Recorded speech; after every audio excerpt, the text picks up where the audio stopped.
آج ہم ایک بہت ہی خاص اور سچے واقعے پر بات کرنے والے ہیں۔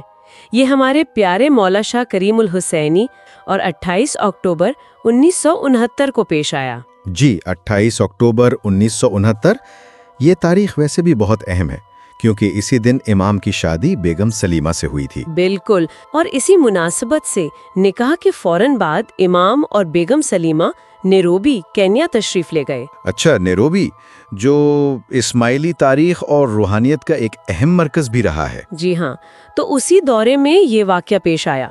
بظاہر بہت معمولی سا لگتا ہے، لیکن آپ دیکھیں گے کہ اس میں قیادت، احترام اور خاص طور پر جماعتی اداروں کی اہمیت پر کتنے گہرے سبق پوشیدہ ہیں۔ تو آج ہماری کوشش یہی ہے کہ اس واقعے کو ذرا گہرائی سے سمجھیں۔ ضرور۔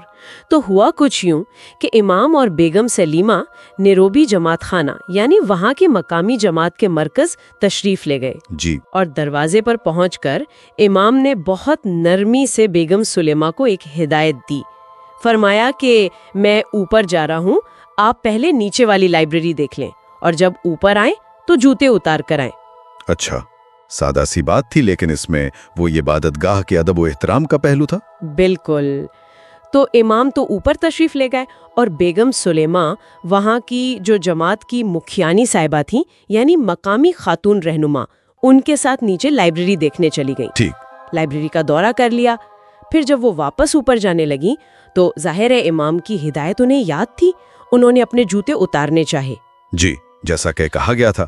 لیکن مکھیانی صاحبہ نے ان سے کہا کہ جوتے اتارنے کی ضرورت نہیں، آپ ایسے ہی آ سکتی ہیں۔ اوہ، اچھا۔ اب شاید بیگم سلیمہ نے ان کے عہدے کا، مکھیانی کے منصب کا احترام کرتے ہوئے ان کی بات مان لی اور وہ جوتوں سمیت ہی اوپر چلی گئیں۔ جی، یہ ممکن ہے۔ اب یہاں سے صورتحال بہت دلچسپ ہو جاتی ہے۔ ہاں بتائیے۔ جب بیگم سلیمہ جوتوں سمیت اوپر پہنچی تو امام ممبر پر تشریف فرما تھے۔ انہیں اس طرح دیکھتے ہی امام فوراً ممبر سے نیچے اتر آئے، ان کے قریب گئے، لیکن کسی ناراضگی سے نہیں بلکہ اسی نرمی اور وقار کے ساتھ۔ اچھا۔ اور پوچھا، کیا میں نے نہیں کہا تھا کہ یہاں جوتوں کے ساتھ مت آنا؟ بہت نرمی سے۔ تو بیگم سلیمہ نے کیا جواب دیا؟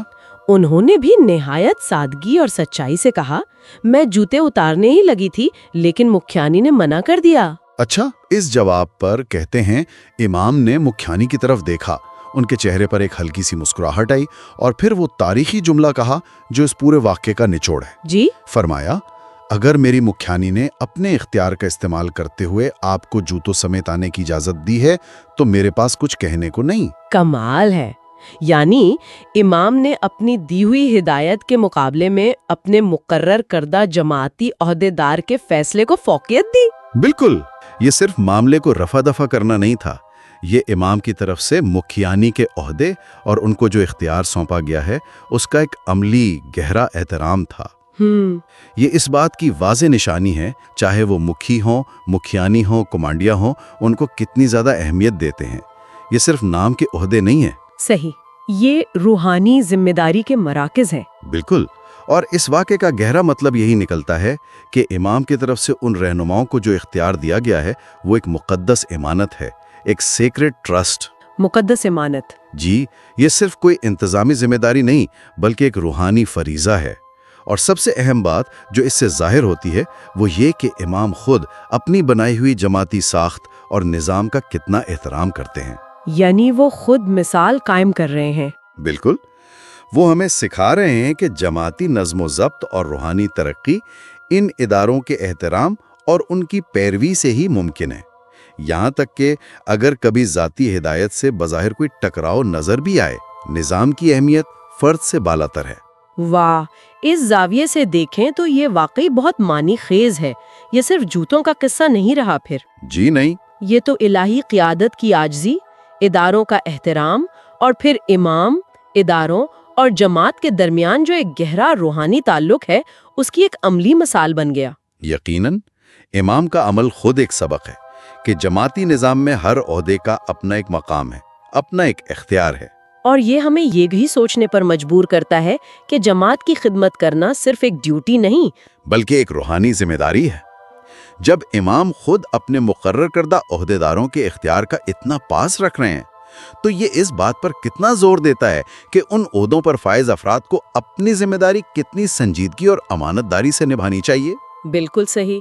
تو خلاصہ یہ ہوا کہ 28 اکتوبر 1969 کا یہ واقعہ، جو امام اور بیگم سلیمہ کی نئی ازدواجی زندگی کے بالکل آغاز میں پیش آیا، ہمیں قیادت کے اختیار، عاجزی اور سب سے بڑھ کر جماعتی ڈھانچے کے گہرے احترام کا درس دیتا ہے۔ جی، امام نے اپنے عمل سے دکھایا کہ ان کے نزدیک جماعتی ادارے کتنے اہم ہیں۔ اور دیکھیں، یہیں پر ہمارے لیے غور و فکر کا ایک اہم نقطہ بھی نکلتا ہے۔ وہ کیا؟ یہ واقعہ ہمیں یہ سوچنے پر مجبور کرتا ہے کہ امام کی طرف سے جماعتی اداروں کے اس قدر احترام کو سمجھنا کمیونٹی میں خدمت اور ذمہ داری کے بارے میں ہمارے اپنے تصور کو کس طرح متاثر کر سکتا ہے۔ اچھا سوال ہے۔ جب ہم یہ دیکھتے ہیں کہ امام خود اپنے قائم کردہ نظام اور اس کے نمائندوں کا احترام کر رہے ہیں، تو پھر بحیثیت جماعت ہمیں ان اداروں اور ان کی طرف سے ملنے والی رہنمائی کو کس نظر سے دیکھنا چاہیے اور اپنی اپنی جگہ پر اپنی ذمہ داریوں کو کیسے نبھانا چاہیے؟ یہ سوال ہمیں اپنی کمیونٹی کے ساتھ اپنے تعلق کو شاید مزید گہرائی میں سمجھنے کی دعوت دیتا ہے۔